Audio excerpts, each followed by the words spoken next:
Olá, pessoal. Meu nome é Erika Miranda. Eu tô aqui hoje com mais um caso pra vocês. E o caso de hoje, pra mim, é um dos que mais mexe comigo, porque eu sou mulher, eu tenho a mesma idade das meninas desse caso, e eu sempre tento me colocar no lugar delas quando eu falo sobre esse caso, quando eu vejo qualquer notícia, quando eu pesquiso, eu sempre tento me colocar no lugar delas e sempre imaginar como seria se fosse comigo. Enfim, é um caso que me deixa a flor da pele, porque eu me identifico muito. Enfim, vamos agora para o caso dessa semana. Eu vou parar de falar por aqui, mas claro, não deixa de me acompanhar nas redes sociais. Meu Instagram é @Erica_Mirandas. Me manda lá qualquer sugestão de novo caso. Eu vou adorar interagir com vocês. Eu sinto falta dessa interação. E se você está escutando meu podcast, bota nos seus stories que eu vou adorar ver isso, saber que tem alguém aí me escutando. Então é isso, eu vou chamar a vinheta e vamos pro caso de hoje.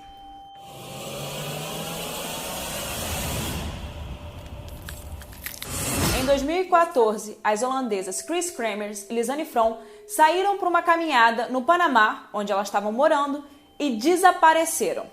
Os seus restos foram encontrados meses depois, mas as suas mortes permanecem até hoje um mistério. Chris Kremers tinha 21 anos e Lisanne From 22. E elas chegaram a Boquete, a cidade se chama Boquete, sim, no Panamá, por uma estadia de 6 semanas. E elas queriam aprender espanhol e trabalhar com crianças locais. Era tipo um intercâmbio para elas. E elas escolheram ficar com uma host family, uma família anfitriã local, para ficar mais perto da cultura do lugar.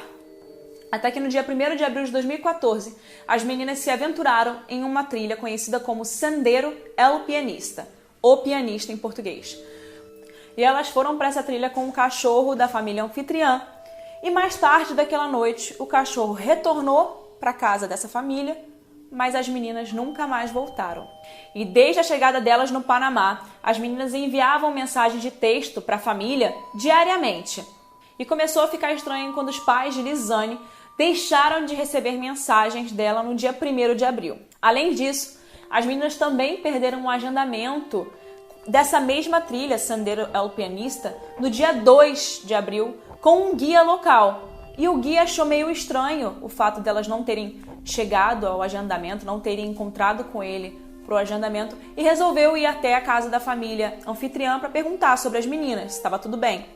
E a família também não tinha notícias sobre elas e resolveu ligar para a família mesmo das meninas da Holanda, que também não tinham nenhum tipo de contato com elas desde o dia anterior. E foi aí que eles resolveram ligar para a polícia e dar a elas como desaparecidas, né? Que começou a realizar buscas naquela área onde as meninas teriam ido fazer a trilha. Além da polícia, os moradores locais também ajudaram nessas buscas pelas meninas. E no dia 6 de abril, os pais das holandesas chegaram à cidade Boquete, junto com a polícia e as unidades de cães farejadores, detetives da Holanda, uma enorme busca atrás delas de verdade, né? Uma larga escala de buscas dentro de 10 dias na floresta. E os pais também ofereceram uma recompensa de $30 mil para quem tivesse qualquer tipo de informação das meninas. E apenas 10 semanas depois, uma indígena local que morava ali na região encontrou a mochila azul de Lisanne à beira de um rio, perto de Vila de Alto Romero, na região de Bocas del Toro, e entregou para a polícia essa mochila. A mulher disse que o objeto não estava lá no dia anterior. Dentro da mochila tinha a câmera de Lisanne, 2 sutiãs, os telefones celulares das meninas, 2 pares de óculos de sol, $80 e poucos e uma garrafa de água. E todos os itens estavam intactos, secos, em boas condições, assim como a mochila. O que é um pouco estranho, né? Já que já estavam na floresta há um tempão, e na floresta chove, tem ventania, tem animais, é meio estranho. Segundo o relatório das ligações, desses celulares que foram encontrados, as meninas discaram os números de emergência da Holanda e do Panamá várias vezes a partir das 4h39 do dia 1º de abril, que foi o dia que elas se perderam. E as chamadas não foram atendidas porque não tinha sinal naquela região que elas estavam, exceto por uma ligação que elas fizeram para o 911 no dia 3 de abril. Mas a ligação durou 1 segundo e logo desligou. Elas não conseguiram contato, né? Não conseguiram falar nada para ninguém. E depois do dia 5 de abril, a bateria de Lizane morreu, acabou, e nunca mais foi usada de novo. Também não foram feitas chamadas no telefone de Chris, mas alguém tentou ligar o telefone para procurar sinal naquela região. E alguém também tentou inserir várias vezes um código errado no iPhone e nunca mais foi inserido o código certo nesse celular. E durante a investigação, o Instituto Médico Legal holandês recuperou fotos dessa câmera das meninas e nenhuma das fotos mostrava que elas estavam passando por algum perigo ou alguma situação estranha ou qualquer tipo de problema. Parecia que elas estavam curtindo a caminhada, fazendo trilha, curtindo a trilha, tirando fotos, normal. Uma semana depois que elas desapareceram, alguém tirou 90 fotos entre as 1 às 4 da manhã. E dessas 90 fotos, apenas 3 imagens eram claras, davam para ver alguma coisa. As outras eram super difíceis de identificar a imagem por causa da escuridão da floresta. E depois da descoberta da mochila, que tinha os celulares e as câmeras das meninas, começaram novas buscas ao longo desse rio que eles encontraram a mochila, desse rio Culebra. E era uma caminhada de 12 horas de Sendero El Pianista, onde elas começaram a trilha, né? Os indígenas locais e uma equipe de buscas encontraram os shorts jeans de Chris em cima de uma pedra na margem oposta do rio, a poucos quilômetros de onde a mochila foi encontrada. E o estranho é que os shorts estavam perfeitamente dobrados assim e muito bonitinhos em cima de uma pedra. E é aí que as coisas pioram, né? Perto da localização da mochila, uma bota foi encontrada. E dentro da bota tinha um pé, restos mortais, né? Também encontraram uma parte do corpo, da pelvis, na mesma região onde a bota foi encontrada. E os testes de DNA confirmaram que os restos mortais encontrados pertenciam a Chris e Lizane. A bota e o pé pertenciam a Lizane e a pelvis pertencia a Chris. Os restos de Lizane ainda tinham algum tipo de pele presa aos ossos, mas os restos mortais de Chris foram completamente branqueados. A causa da morte delas nunca foi determinada, mas o relatório oficial diz que as meninas se perderam na trilha e acabaram morrendo. Bom, agora vamos para aquelas teorias que vocês gostam, né? Eu reuni algumas aqui. Existem algumas teorias sobre esse caso. A primeira é a que a polícia segue, morte acidental. Alguns sinais levam a crer que realmente pode ter sido uma morte acidental, porque não tinha nenhum sinal de angústia nas fotos das meninas, elas estavam bem, sorrindo. Fora que as chamadas de emergência sugerem que elas estavam precisando de algum tipo de ajuda. Por isso que elas tentaram ligar várias vezes para o 911. E nenhum item foi roubado também, né? Incluindo o dinheiro e a câmera.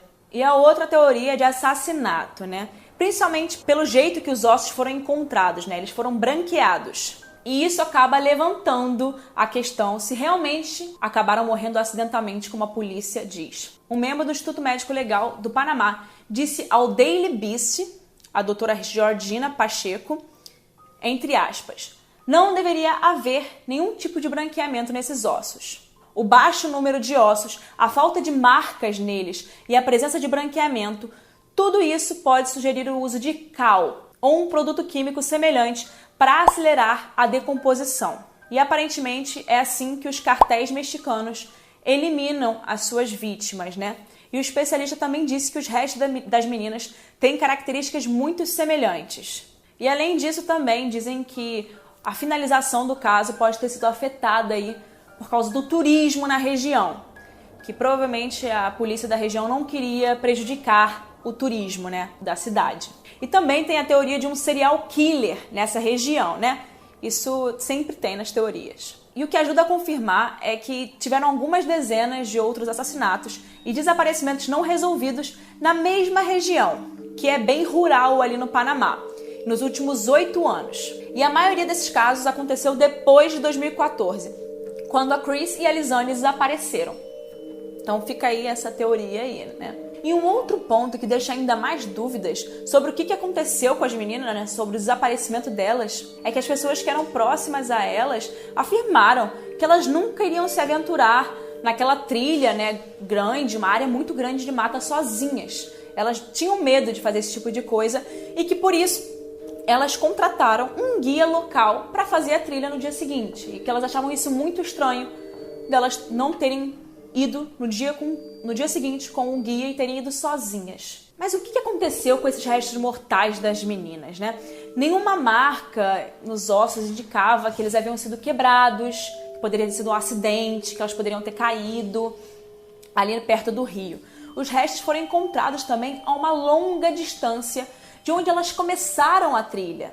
Como que elas foram parar tão longe do início da trilha, sozinhas? Bom, se alguém matou elas, o assassino conhecia muito bem a região, aquela selva ali, então provavelmente era alguém que estava acostumado com a região e que sabia muito bem o que eles estavam fazendo ali na área, né? Bom, a minha opinião é que eu não tenho nem ideia do que aconteceu com as duas, né? A gente fica aí olhando os casos, não para de procurar os casos, mas eu tenho um pouquinho de dúvida, assim, com relação a essa morte acidental. Provavelmente alguma coisa aconteceu com elas, né? Outra coisa que eu acho muito estranha é como é que os shorts dela estavam tão dobradinhos, sabe? Tão arrumadinhos assim. Será que alguém não colocou essas coisas lá para serem encontradas? E eu me pergunto um pouco sobre essas pessoas locais que encontraram a mochila e o short, né? Esses indígenas locais, já que eles vivem naquelas terras ali gigantes e conhecem muito bem aquela área. A gente não sabe que tipo de pessoas eles são, mas talvez eles possam ter algo a ver com a morte ou saibam de alguma coisa.